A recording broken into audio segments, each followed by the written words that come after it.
Dobrý deň, volám sa Jan Pavliš, mám 51 rokov, som lídrom na kandidátke hnutia Odvaha, veľká národná a proruská koalícia vo voľbách do Národnej rady.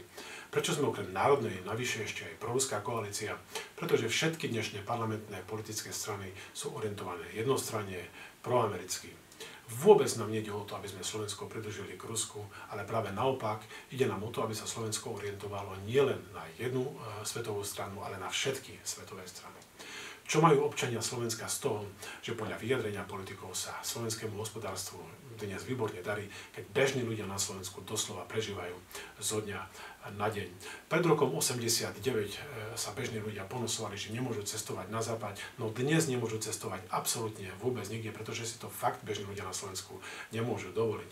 Toto sa musí zmeniť.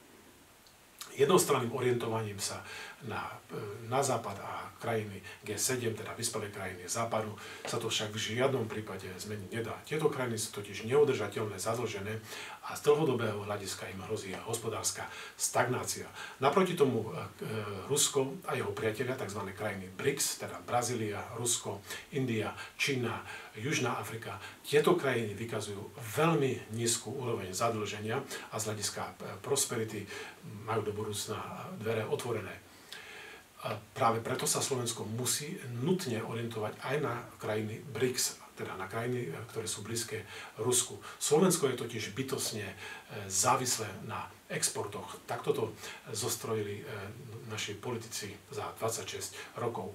Stačí jedno kichnutie v globálnom hospodárstve, tak ako sa to udialo zhruba pred 6 rokmi a zo Slovenska sa stane hladová dolina. Preto sa nutne potrebujeme začať orientovať smerom na východ, smerom k Rusku a jeho priateľom, aby sme na Slovensku vytvorili desiatky tisíc nových, dobre platených pracovných miest.